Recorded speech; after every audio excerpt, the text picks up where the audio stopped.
Convido a todos a ficarem em pé para aclamarmos o Santo Evangelho cantando. Louvor e glória a ti, Senhor, Cristo, palavra de Deus, Cristo, palavra de Deus. Louvor e glória a ti, Senhor, Cristo, palavra de Deus, Cristo, palavra de Deus. Tanto Deus amou o mundo que lhe deu seu Filho único. Todo aquele que crer nele terá vida eterna. Louvor e glória a ti, Senhor, Cristo, palavra de Deus, Cristo, palavra de Deus. O Senhor esteja convosco. Ele está no meio de nós. Proclamação do Evangelho de Jesus Cristo segundo João. Glória a vós, Senhor. Estava próxima a Páscoa dos judeus e Jesus subiu a Jerusalém. No templo encontrou os vendedores de bois, ovelhas e pombas e os cambistas que estavam aí sentados. Fez então um chicote de cordas e expulsou todos do templo, junto com as ovelhas e os bois. Espalhou as moedas e derrubou as mesas dos cambistas. E disse aos que vendiam pombas: tirai isso daqui. Não façais da casa de meu pai uma casa de comércio. Seus discípulos lembraram-se mais tarde que a Escritura diz: o zelo por tua casa me consumirá. Então os judeus perguntaram a Jesus: que sinal nos mostras para agir assim? Ele respondeu: destruí este templo, e em 3 dias eu o levantarei. Os judeus disseram: 46 anos foram precisos para a construção deste santuário, e tu o levantarás em 3 dias? Mas Jesus estava falando do templo do seu corpo. Quando Jesus ressuscitou, os discípulos lembraram-se do que ele tinha dito e acreditaram na Escritura e na palavra dele. Jesus estava em Jerusalém durante a festa da Páscoa. Vendo os sinais que realizava, muitos creram no seu nome. Mas Jesus não lhes dava crédito, pois ele conhecia a todos, e não precisava do testemunho de ninguém acerca do ser humano, porque ele conhecia o homem por dentro. Palavra da salvação. Glória a vós, Senhor.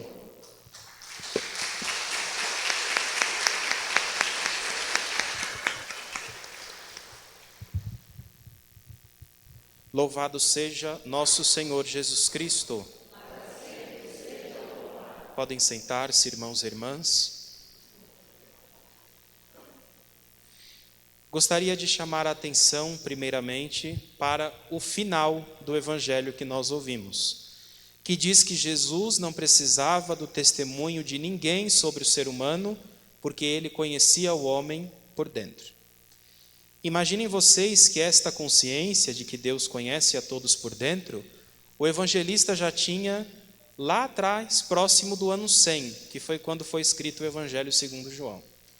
Será que hoje, 1900 anos depois, isso é igualmente claro para nós? Que Deus nos conhece a todos por dentro? Eu digo isto porque muitos de nós podemos ou corremos o risco de fazermos da Quaresma, ao invés de um tempo de uma conversão verdadeira, um tempo, na verdade, de maior hipocrisia. Porque eu posso me mostrar perfeitamente como uma pessoa bastante piedosa, que faz jejuns bastante exigentes, que ajuda quem precisa de ajuda, mas como é que eu, pessoalmente, estou por dentro?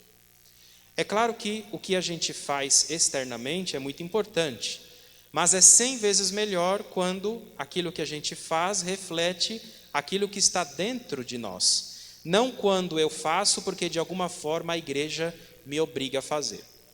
Certa vez eu recebi uma história em quadrinhos curiosa. Uma mulher sai de casa, no caminho ela passa por um homem em situação de rua que lhe pede ajuda e sequer olha para ele, o ignora, segue adiante. Mais à frente, ela passa por um cachorrinho, chuta o cachorro e segue adiante. Ela para diante de um farol. No farol, uma pessoa que não consegue enxergar lhe pede ajuda para atravessar, ela ignora. O último quadrinho, ela estava indo para onde? Para a igreja. O último quadrinho é ela de joelhos, de olhinhos fechados, rezando diante do sacrário. É bom a gente se lembrar daquilo que a gente ouviu Jesus dizer no Evangelho da quarta-feira de cinzas: o teu Pai, que vê o que está oculto, te dará recompensa. Então vamos fazer todo o esforço para que de fato venha uma recompensa, venha realmente um prêmio. O Evangelho de hoje conta o episódio de Jesus que, próximo à Páscoa, vai até Jerusalém. O Evangelho de São João é o único que relata dos 4 que Jesus vai a Jerusalém outros momentos durante a sua vida. Mateus, Marcos e Lucas falam que Jesus vai a Jerusalém somente para sofrer a paixão. João fala que Jesus vai até lá por diversas vezes. Jesus vai na festa da Páscoa. E naquele tempo, segundo os estudos, Jerusalém tinha mais ou menos 55 mil habitantes, mas na festa da Páscoa chegava a habitar mais ou menos 125 mil peregrinos. E no templo se sacrificavam mais ou menos 18 mil cordeiros que eram destinados para a celebração da Páscoa. Neste contexto de grande movimentação, a questão comercial em volta do templo era bastante absurda. 3 semanas antes da Páscoa, o templo começava a emitir as licenças para os comerciantes para que eles instalassem as suas, entre aspas, barraquinhas ao redor do templo. E o dinheiro que era arrecadado era destinado para o sumo sacerdote. E todos, de acordo com a sua respectiva condição, todos os fiéis eram obrigados a oferecer algum tipo de animal em sacrifício no templo. Quem tinha mais condição oferecia um boi. Quem estava ali mais ou menos, uma ovelha. E os que eram pobres podiam oferecer um par de rolinhas ou de pombos. E fora isso, ainda tinham também os cambistas, porque no templo não se aceitava a moeda civil que tinha a esfinge do imperador romano. Então os fiéis tinham que chegar na porta do templo, trocar a moeda pela moeda do templo para poder comprar aquilo que precisavam. Essa troca não era por igual. Uma moeda vale uma moeda do templo. É mais ou menos hoje como o real e o dólar. $1, R$5. Era mais ou menos a mesma coisa naquele contexto. Aí, agora eu imagino, fica claro para vocês entenderem o porquê de Jesus tomar essa decisão tão drástica quando chega ao templo, de pegar um chicote e sair derrubando tudo. Mas reparem que Jesus se depara com todos eles, com todas aquela confusão, mas na sua fala, podem conferir aí no Evangelho, na sua fala o texto diz que Jesus se referiu aos que vendiam pombas, e disse aos que vendiam pombas: tirai isso daqui. Por quê? Porque os pobres, que sequer tinham alimento para si muitas vezes, eram obrigados primeiro a fazer a troca do dinheiro pela moeda do templo, e nisso já perdiam bastante dinheiro, e depois comprar os pombos para o sacrifício. Logo, o fato de Jesus dizer aos que vendiam pombas era, de certa forma, também acabar com uma situação de exploração que havia naquele tempo. O triste é que o sumo sacerdote e os mestres da lei, que se julgavam os grandes anunciadores das profecias e também da lei, não se lembravam daqueles tantos alertas ou pedidos que o próprio Senhor Deus havia feito por meio dos profetas no Antigo Testamento. Através do profeta Amós, por exemplo, o Senhor disse: eu desprezo estas vossas festas e não gosto de vossas reuniões, porque se vocês me oferecem holocaustos, não me agradam as vossas oferendas. Ou ainda também através do profeta Isaías: que me importam esses numerosos sacrifícios de vocês? Basta de me trazer oferendas vãs, porque elas são para mim um incenso abominável. Lua nova, sábado, assembleia, não posso suportar esta falsidade e tanta solenidade, dizia o Senhor Deus. Agora, por que os profetas anunciam de certa forma, ou Deus se utiliza dos profetas para anunciar um sentimento, entre aspas, até revoltoso? Simples. Porque naquele tempo dos profetas, tudo o que o povo fazia em termos de práticas religiosas não se tratava de ações, aliás, apenas se tratava de ações externas. Por dentro, eles estavam todos, como dirá depois o próprio Jesus, dialogando, podemos dizer assim, com os fariseus. Ai de vós, escribas e fariseus hipócritas, vocês são como sepulcros caiados, que por fora parecem belos, mas por dentro estão cheios de ossos mortos e de toda podridão. Cheio de ossos mortos e de toda podridão. É o cuidado que a gente precisa ter, porque nenhum de nós está livre disso.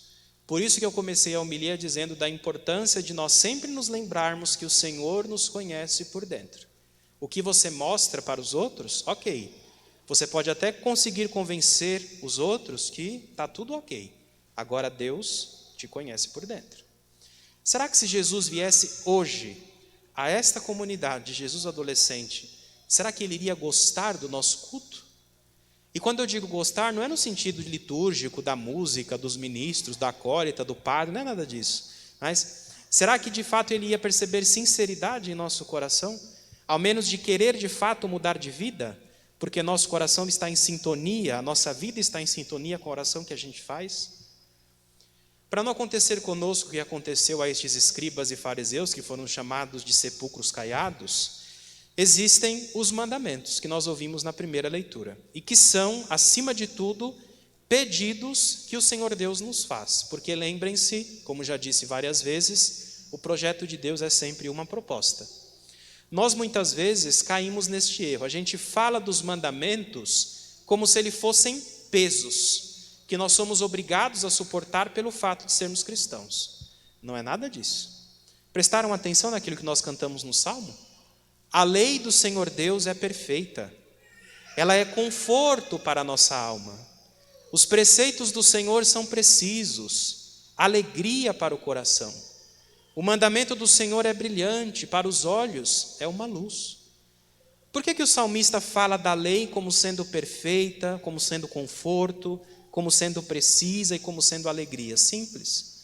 Porque a lei é justamente o que Deus deixou nesta terra para impedir que a gente se perca. Deus poderia perfeitamente nos ter criado e nos deixado à mercê deste mundo. Vou criá-los e deixá-los aí, vamos ver como é que eles vão viver. Se viverem bem, eu salvo, se não, não salvo. Mas sem nenhum mandamento, sem nenhuma norma. Ia ser cada um por si. Mas o amor de Deus é tão grande que Ele quis deixar os mandamentos, para poder nos recordar do caminho que precisamos percorrer, se queremos viver para sempre com Ele. Por isso, os mandamentos nunca são um peso para nós cristãos, não são uma lei que existe para poder nos tirar a liberdade, mas são antes sinal do amor de Deus por todos nós. E o mandamento de Deus é muito simples, é o amor, porque é isso que Ele é. E se eu quero estar com Ele, é só eu passar por este mundo igualmente distribuindo amor de forma gratuita, sem esperar nada em troca. Se assim fizer, tenha certeza que você já estará cumprindo todos os mandamentos. É por isso que Santo Agostinho diz: ame e faça tudo o que quiseres. Ame e faça tudo o que quiseres. Por quê? Porque se você amar de verdade, tudo o que você fizer será guiado ou será orientado a partir deste amor. E é importante que nós nos lembremos desta dimensão gratuita do amor de Deus, porque não só a nossa criação neste mundo é fruto do seu amor espontâneo, como também a nossa salvação. O apóstolo Paulo, na segunda leitura, diz: nós pregamos a Cristo crucificado, que é poder e sabedoria de Deus.